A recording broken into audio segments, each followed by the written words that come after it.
Sa isang mundong puno ng sakit at pangamba, kanino mo ipagkakatiwala ang iyong buhay kung hindi sa kamay na dapat sana'y mag-aalaga sa iyo? Magandang araw at maligayang pagbabalik sa isang paglalakbay sa kaibuturan ng kalikasan ng tao, kung saan ang liwanag at dilim ay nagtatagpo sa mga hindi inaasahang pagkakataon. Ang kwentong ating susuriin ngayon ay hindi lamang isang ulat tungkol sa isang krimen. Ito ay isang malalim na pagtingin sa pagkawasak ng tiwala, isang salaysay kung paano ang isang pangarap na binuo sa loob ng maraming dekada ay maaaring gumuho dahil sa isang saglit na pagpapadala sa kasakiman. Dadalin tayo ng ating istorya sa United Kingdom, isang lupain ng pangako para sa libu-libong Pilipinong nurse na naghahanap ng mas magandang kinabukasan. Susundan natin ang buhay ng isang taong tinitingala, isang haligi ng kanyang komunidad, isang tagapag-alaga na ang uniforme ay sumisimbolo sa habag at dedikasyon. Ngunit paano kung ang mismong uniformeng iyon ay maging isang balatkayo? Paano kung ang mga kamay na sinanay para magpagaling ay siya ring mga kamay na magnanakaw mula sa pinakamahina? Sasamahan natin ang mga investigador habang binubuo nila ang mga piraso ng isang palaisipan na nagsimula sa isang nawawalang bank card at nagtapos sa paglantad ng isang lihim na buhay. Aalamin natin kung paano nasira ng kasakiman ang isang pangalan na dekadang iningatan at kung paanong ang tiwalang ipinagkaloob sa isang tagapag-alaga ay naging sandata para sa isang karumal-dumal na pagnanakaw. Ito ay isang kwento ng pagtataksil sa pinakasagradong antas, isang paalala na kung minsan ang pinakamalaking panganib ay nagkukubli sa likod ng pinakamapagkakatiwalaang ngiti. Halina't simulan natin ang paglalakbay ng maraming Pilipinong nurse patungo sa United Kingdom ay isang modernong epiko. Ito'y isang kwento ng sakripisyo, pangarap at walang humpay na pagsisikap. Sa loob ng mga dekada, ang National Health Service (NHS) ng UK ay naging tahanan para sa libu-libong Pilipinong health workers na ang galing at malasakit ay naging pundasyon ng pangangalaga sa kalusugan sa bansang iyon. Isang patunay dito ang pagdiriwang kamakailan ng isang ospital sa Southampton na nagbigay pugay sa 50 taon ng kontribusyon ng mga Pilipinong nurse. Sila ang mga bayaning walang kapa, nag-aalaga sa mga may sakit, malayo sa kanilang sariling pamilya habang itinatawid ang mga mahal sa buhay mula sa kahirapan. Ang kanilang mga kwento ng tagumpay ay naging inspirasyon, mga bagong bahay, na pagtapos ng mga kapatid at isang kinabukasang hindi nila marahil makakamit sa sariling bayan. Sa gitna ng komunidad na ito, sa lungsod ng Nottingham ay may isang pangalang kilala at iginagalang, Rexy Reyes. Sa edad na 52, si Reyes ay hindi na baguhan sa larangan, dekada na siyang naglilingkod bilang nurse at ang kanyang karanasan ay naging gabay para sa marami. Isa na siyang British citizen, isang testamento sa kanyang matagal at matagumpay na paninirahan sa UK. Nagtatrabaho siya sa isa sa pinakamalaking ospital sa rehiyon, ang Queen Medical Center, QMC, isang lugar na may mataas na reputasyon at pinagkakatiwalaan ng publiko. Para sa mga bagong saltang Pilipino sa QMC, si Reyes ay higit pa sa isang katrabaho. Siya ay isang kuya, isang mentor. Ang kanyang mga kaibigan at kasamahan ay naglalarawan sa kanya bilang isang taong mabait at laging handang magbigay ng payo. Hindi siya maramot sa kaalaman, maging ito man ay tungkol sa mga proseso sa ospital o sa mga personal na problema ng pag-a-adjust sa isang bagong bansa. Kilala siya sa kanyang pagiging galante. Sa mga salo-salo at karaoke nights, isang karaniwang paraan ng mga Pilipino sa abroad upang labanan ang homesickness, si Reyes daw ay laging taya. Hindi siya nag-aatubiling bumili ng pagkain at mamahaling alak para sa lahat. Ang kanyang tahanan ay bukas para sa mga kababayang nangangailangan ng makakausap. Sa madaling salita, si Rexy Reyes ay ang larawan ng tagumpay na inaasam ng bawat Pilipinong nangibang bansa, isang matatag na karera, isang iginagalang na posisyon sa komunidad at isang buhay na tila walang kakulangan. Ngunit sa likod ng bawat ngiti, sa bawat galanteng pag-abot ng tulong, mayroon bang aninong nagkukubli? Ang magandang reputasyong ito na inalagaan at pinagyaman sa loob ng maraming taon ay malapit nang mawasak sa paraang walang sino man ang makapaniwala. Ang Queen Medical Center ay isang malawak na institusyon at sa loob nito ay may isang particular na lugar na nangangailangan ng espesyal na antas ng pangangalaga at tiwala. Ang Ward B47, ito ang ward para sa HSOP o Healthcare of Older People. Dito ang 28 kama ay nakalaan para sa mga matatandang pasyente na may mga komplikadong pangangailangang medikal. Marami sa kanila ay may demensya, isang malupit na kondisyon na unti-unting kumakain sa kanilang mga alaala, kakayahang magsalita at maging sa pinakasimpleng gawain gawain sa araw-araw. Ang Ward B47 ay isang lugar na abala, isang lugar kung saan ang mga nurse at staff ay dapat maging mas mapagpasensya, mas maunawain at higit sa lahat mas mapagkakatiwalaan. Sila ang nagiging extension ng pamilya ng mga pasyenteng hindi na maalagaan sa kani-kanilang mga tahanan. Si Rexy Reyes ay isang veterano sa ward na ito. Ang kanyang mahabang serbisyo sa healthcare industry ay nagbigay sa kanya ng reputasyon bilang isa sa mga pinakamahusay at pinakarespetadong nurse doon. Alam niya ang bawat sulok ng ward, ang bawat protocol at ang bawat pangangailangan ng kanyang mga pasyente. Ang tiwala sa kanya ay hindi lamang mula sa kanyang mga katrabaho, kundi pati na rin sa mga pamilya ng mga pasyenteng kanyang inaalagaan. Noong Enero 24, 2020, isang matandang babae ang na-admit sa Ward B47. Para sa kapakanan ng kanyang privacy, itinago ng korte ang kanyang tunay na pangalan. Sa salaysay na ito, tatawagin natin siyang si Mrs. Smith. Dinala siya sa ospital dahil sa kanyang lumalalang demensya. Hirap na siyang makipag-usap at ang kanyang mundo ay unti-unti nang lumiliit dahil sa pagkalimot. Para sa kanyang pamilya, ang pagpapasya na i-admit siya sa QMC ay hindi mahirap. Mayroon silang lubos na tiwala sa ospital. Ang kanilang mga nakaraang karanasan dito ay laging positibo. Alam nila na sa QMC, lalo na sa Ward B47, si Mrs. Smith ay makakatanggap ng pinakamahusay na pangangalaga. Alinsunod sa protocol ng ospital, lahat ng personal na gamit ni Mrs. Smith mula sa kanyang damit hanggang sa kanyang mga alahas at wallet ay maingat na kinolekta at inilagay sa isang security locker room. Ang lugar na ito ay mahigpit na ipinagbabawal sa mga pasyente at sa kanilang mga kamag-anak.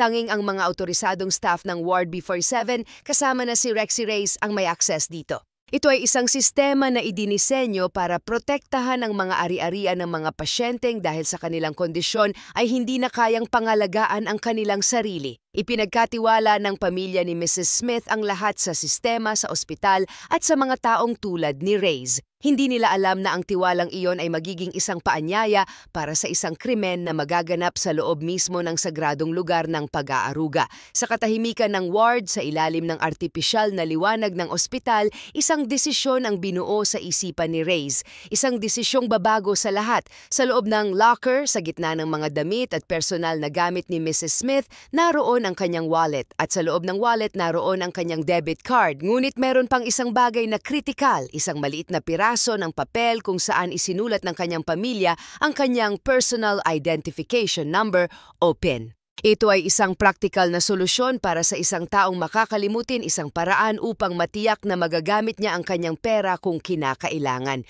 Ngunit sa kamay ng maling tao, ang kapirasong papel na iyon ay isang susi. Isang susi sa lahat ng ipon ng isang matandang walang kalaban-laban. Ayon sa mga investigador, dito nagsimulang matukso si Reyes. Ang pagkakataon ay nasa harap na niya, isang pasyenteng walang alaala, isang bank card na may kasamang PIN at access sa isang locker na walang sinumang nagbabantay maliban sa kanila. Ang tukso ay naging isang plano at ang plano ay naging isang aksyon. Sa loob ng 22 araw mula sa huling linggo ng Enero hanggang sa kalagitnaan ng Pebrero 2020, nagsimula ang sistematikong pagnanakaw. Hindi ito isang beses na krimen. Ito ay isang paulit-ulit na paglapastangan. Gamit ang debit card ni Mrs. Smith, si Reyes ay paulit-ulit na nag-withdraw ng pera mula sa isang ATM na matatagpuan mismo sa loob ng Queen Medical Center. Bawat transaksyon ay isang patunay ng kanyang lumalalang kasakiman. 100 libra dito, 200 libra doon. Patuloy niyang sinamantala ang sitwasyon, batid na ang kanyang biktima ay walang kakayahang magsumbong o kahit man lang mapansin ang nangyayari. Habang si Mrs. Smith ay nakahiga sa kanyang kama, unti-unting nawawala sa sarili, ang perang pinag-ipunan niya sa buong buhay niya ay unti-unti ring nauubos sa kamay ng taong dapat sana'y nag-aalaga sa kanya. Sa kabuuan, umabot sa 6,500, katumbas ng halos kalahating milyong piso ang kanyang ninakaw. Bawat libra ay isang simbolo ng kanyang pagtataksil. Samantala, patuloy na dumadalaw ang pamilya ni Mrs. Smith. Nalulungkot sila sa paglala ng kanyang kondisyon. Walang nakakaalam sa kanila na habang sila ay nagdarasal para sa kanyang kalagayan, isa pang trahedya ang nagaganap sa kanyang bank account. Nang sabihin ng mga doktor na wala na silang magagawa, binigyan nila ang pamilya ng dalawang pagpipilian. Ilipat si Mrs. Smith sa isang hospice para sa end-of-life care o iuwi siya sa bahay. Pinili ng pamilya na iuwi siya upang makasama nila sa kanyang mga huling sandali. Nagpasalamat sila sa QMC para sa lahat ng tulong. Lingid sa kanilang kaalaman, ang kanilang pasasalamat ay ibinibigay sa isang institusyon kung saan ang isa sa mga tauhan nito ay walang awang ninakawan ang kanilang mahal sa buhay. Nang makauwi na si Mrs. Smith sa kanyang tahanan sa Cotgrave, isang gawain ang naiatang sa kanyang pamangkin na si Mark Norman. Ang kolektahin ang lahat ng gamit ng kanyang tiyahin mula sa QMC. Maayos na ibinalik ng ospital ang mga ari-arian, ngunit may isang bagay na agad napansin si Norman. Sa loob ng wallet ng kanyang tiyahin wala ang debit card at higit sa lahat wala rin ang maliit na piraso ng papel kung saan nakasulat ang PIN. Agad na nakaramdam ng kaba si Norman. Kahit may edad na ang kanyang tiyahin, sanay silang mayroon itong sariling bank card. Upang makasiguro, mabilis niyang tinawagan ang kanyang ama na may hawak ng power of attorney para ma-access ang mga bank records ni Mrs. Smith. Ang kanilang hinala ay nagkatotoo. Nang suriin nila ang bank statement, laking gulat nila nang makumpirma na kahit si Mrs. Smith ay naka-admit sa ospital at walang kakayahang lumabas, may mga sunod-sunod na cash withdrawals na naganap. Ang pera ay patuloy na lumalabas sa kanyang account. Hindi na sila nag-aksaya ng panahon. Agad na ipinagbigay alam ng mag-ama ang kanilang natuklasan sa management ng Ward B47. Ang balita ay ikinagulat din ng pamunuan. Mabilis nilang sinuri ang kanilang mga talaan at nakumpirma nga na ang debit card ay kasama sa listahan ng mga gamit na isinorender ng pamilya nang ma-admit si Mrs. Smith. Dahil ang mga gamit ay nasa isang locker na tanging mga staff lamang ang may access, ang atensyon ng management ay agad na bumaling sa kanilang sariling mga tauhan. Sino sa kanila ang may kakayahang gawin ito? Nagsimula ang isang panloob na investigasyon. Ang unang hakbang ay ang pag-review sa mga security footage ng ospital. Ito ang naging critical na sandali. Bagamat walang CCTV camera na direktang nakatutok sa loob ng locker room para sa privacy, ang mga kamera sa mga pasilyo ay nakapagtala ng isang kahina-hinalang pattern. Sa mga araw at oras na naganap ang mga withdrawal, iisang tao lamang ang paulit-ulit na nakikitang nagpapabalik-balik sa pagitan ng locker area at ng lokasyon ng ATM sa loob ng ospital. Ang taong iyon ay walang iba kundi ang respetado at pinagkakatiwalaang nurse, si Rexy Reyes. Sa simula, binigyan pa rin siya ng benefit of the doubt. Ang ebidensya ay circumstantial. Walang direktang video na nagpapakita na siya mismo ang nag-i-insert ng card at kumukuha ng pera. Ngunit habang lumalalim ang investigasyon, ang lahat ng senyales ay tumuturo sa kanya. Ang pattern ng kanyang mga kilos na tumutugma sa oras ng mga transaksyon sa bangko ay napakalakas na ebidensya para balewalain. Ang magandang reputasyon na ilang dekadang inalagaan ni Reyes ay nagsimulang magpakita ng mga bitak. Ang balita ay kumalat sa komunidad ng mga Pilipino sa QMC at marami ang hindi makapaniwala. Ang iba ay naghinala na baka sinisiraan lamang siya biktima ng crab mentality. Ngunit para sa management ng QMC at sa pamilya ni Mrs. Smith, ang ebidensya ay nagsasabi ng ibang kwento dahil dito opisyal na sinuspinde si Reyes mula sa kanyang trabaho at isang formal na paglilitis ang itinakda. Ang buong katotohanan ay malapit nang mabunyag sa harap ng hukuman. Dumating ang araw ng paglilitis noong Nobyembre. Sa loob ng korte ang kapaligiran ay mabigat. Sa isang panig ay ang prosekusyon, armado ng mga bank statement, CCTV footage at ang testimonya ng pamilya ni Mrs. Smith. Sa kabilang panig ay si Rexy Reyes at ang kanyang abogado na sa simula ay iginiit na walang matibay na ebidensya laban sa kanyang kliyente. Ni hindi nga maipakita ng mga ito ang video kung saan ang nurse mismo ang nagwi-withdraw ng pera. Ito ang naging linya ng depensa. Sinubukan nilang ilagay ang duda sa isipan ng hukom, umaasa na ang kakulangan ng direktang ebidensya ay magpapawalang sala kay Reyes. Ngunit habang tumatagal ang paglilitis na tumagal ng 3 araw, ang bigat ng mga circumstantial na ebidensya ay naging napakalinaw. Marahil ay dahil sa takot sa mas mabigat na parusa kung siya ay mapapatunayang nagkasala matapos magsinungaling o marahil ay dahil sa bigat ng kanyang konsensya, isang bagay ang nagbago. Sa isang dramatikong pag-ikot ng mga pangyayari, si Reyes na mismo ang bumali sa katahimikan. Sa harap ng hukom at ng lahat ng naroroon, umamin siya. Inako niya ang lahat. Inamin niya na siya ang kumuha ng bank card ni Mrs. Smith mula sa locker. Inamin niya na ginamit niya ang PIN na nakasulat sa kapirasong papel. Inamin niya na sa loob ng 22 araw, siya ang walang habas na kumukuha ng pera ng matanda hanggang sa maubos ang balanse nito. Ang pag-amin ay isang bombang sumabog sa loob ng korte. Ang mga kasamahan niyang nurse na naroroon ay hindi makapaniwala.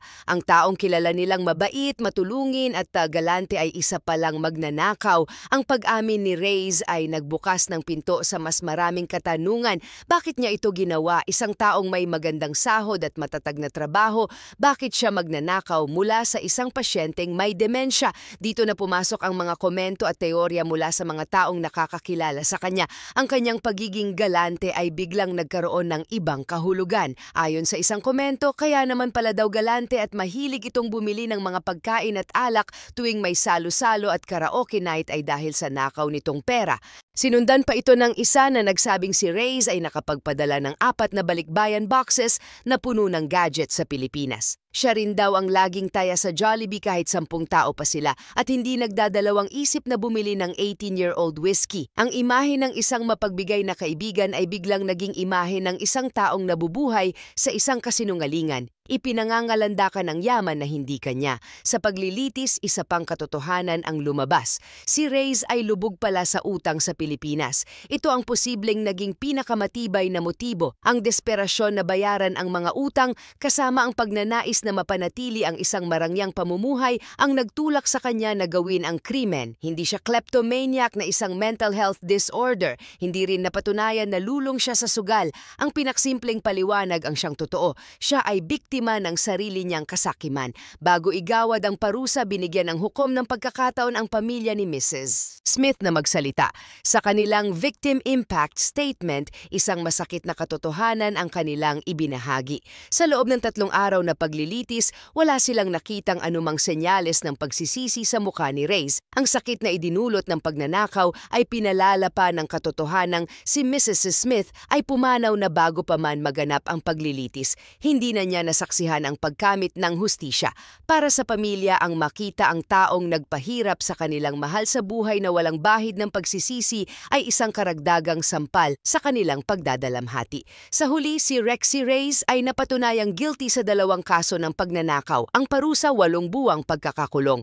Inutusan din siya ng hukom na bayaran ang buong halaga na 6,500 pesos na kanyang ninakaw. Para sa marami, ang parusa ay isang katatawanan. Napakagaan para sa bigat ng krimen na kanyang ginawa.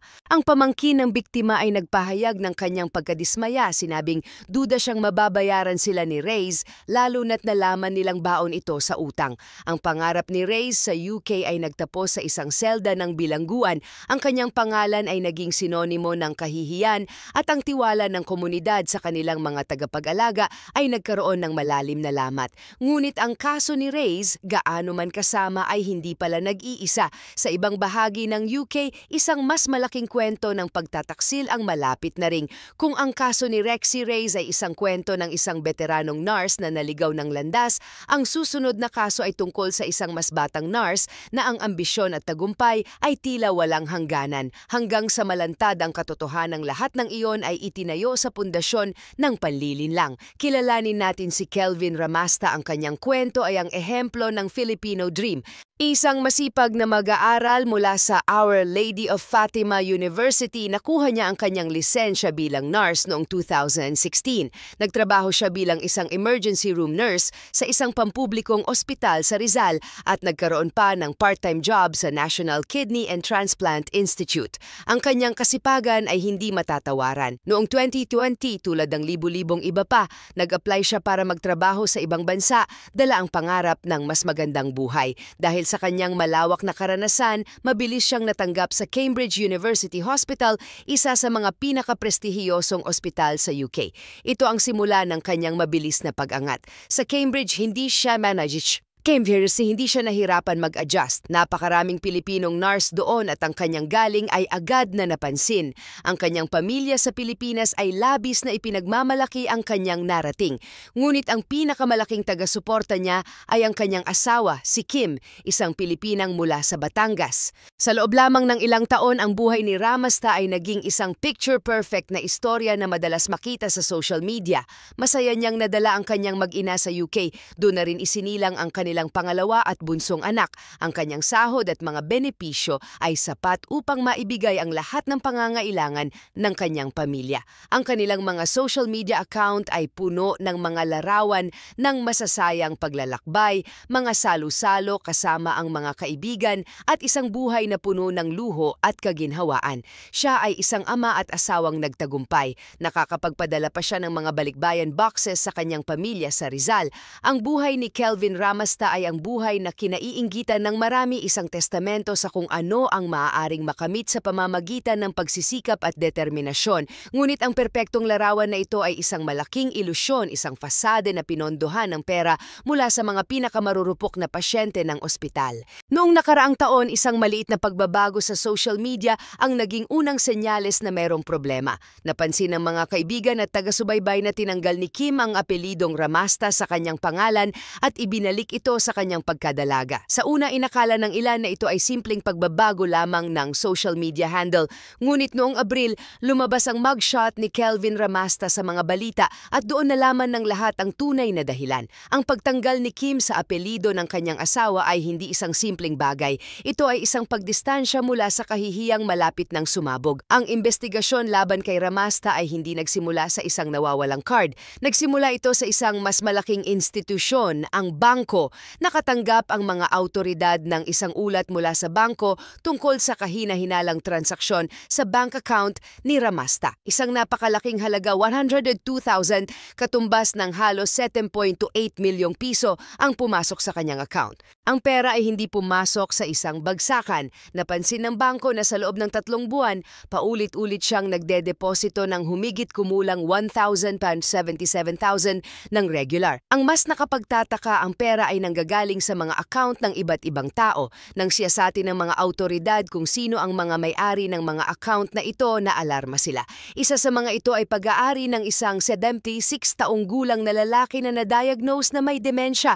Tahimik na nakipag-ugnayan ang mga investigador sa management ng Cambridge University Hospital. Doon isang mas malawak na problema ang kanilang natuklasan. Hindi lamang isa kundi napakaraming pasyente na pala ang nagrereklamo na nawawalan sila ng pera, tseke at iba pang mga gamit. Ang modus operandi ni Ramasta ay mas tuso at mas malawakan kaysa kay Reyes. Hindi lamang debit card ang kanyang target. Nagnanakaw siya ng mga tseke mula sa mga pasyente at pagkatapos ay pinepeke ang kanilang pirma para ideposito sa kanyang account.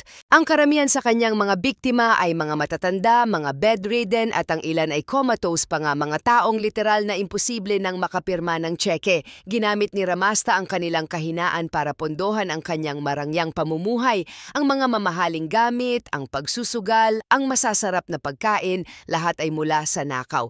Agad na sinuspinde ng ospital si Ramasta habang nagpapatuloy ang investigasyon. Ngunit ang kanyang kapangahasan ay hindi nagtapos doon. Ayon sa pulisya, kahit suspendido na, tinangka pa rin niyang i-cash ang iba pang mga tseke na kanyang ninakaw. Tulad ng inaasahan, nang siya ay arestuhin, mariin niyang itinanggi ang lahat. Ngunit tulad ni Reyes, nang ang lahat ng ebidensya ay inilatag na sa korte, wala na siyang nagawa kundi umamin. Sa kanyang pag-amin, sinubukan pa rin niyang ipagtanggol ang kanyang sarili. Ayon sa isang ulat ng BBC, sinabi ni Ramasta na siya ay isang mabait at magaling na nurse, lalo na noong panahon ng pandemya. Humingi siya ng tawad at sinabing nabulag siya sa dami ng perang kaya niyang manakaw mula sa mga matatanda. Si Kelvin Ramasta ay napatunayang guilty sa 3 kaso ng pagnanakaw. Ang kanyang parusa ay mas mabigat, 4 na taon at 6 na buwang pagkakakulong. At dahil hindi pa siya British citizen, may malaking posibilidad na siya ay ipa-deport pabalik sa Pilipinas pagkatapos niyang pagsilbihan ang kanyang sentensya. Ang perpektong buhay na kanyang itinayo ay gumuho at ang kinabukasan pa ng kanyang pamilya ay naiwang nakabitin sa kawalan. Ang mga kwento ni Rexy Reyes at Kelvin Ramasta ay dalawang magkaibang salaysay na may iisang nakalulungkot na tema, ang pagtataksil sa tiwala. Sila ay mga taong binigyan ng sagradong tungkulin na mag-alaga sa mga pinakamahina sa ating lipunan. Dumating sila sa UK dala ang mga pangarap hindi lamang para sa kanilang sarili, kundi para sa kanilang mga pamilya. Ngunit sa kanilang paglalakbay, sila ay nalunod sa kasakiman. Ang kanilang mga krimen ay hindi lamang simpleng pagnanakaw, ito ay isang paglapastangan sa kanilang propesyon at isang malaking mantsa sa reputasyon ng komunidad ng mga Pilipinong NARS na araw-araw ay tapat na naglilingkod. Ang kanilang mga kwento ay nagsisilbing isang masakit na paalala, isang paalala na ang integridad ay isang bagay na hindi nabibili ng pera at kapag nawala ay mahirap nang ibalik. Ang kanilang pagbagsak ay nag-iwan ng mga tanong na dapat nating pagnilayan. Ano ang nagtutulak sa isang tao na talikuran ang lahat ng kanyang pinaghirapan para sa panandali ang pakinabang? At paano natin mapoprotektahan ang mga pinakamarupok sa atin mula sa mga taong nagkukubli sa likod ng isang uniforme ng pag-aalaga?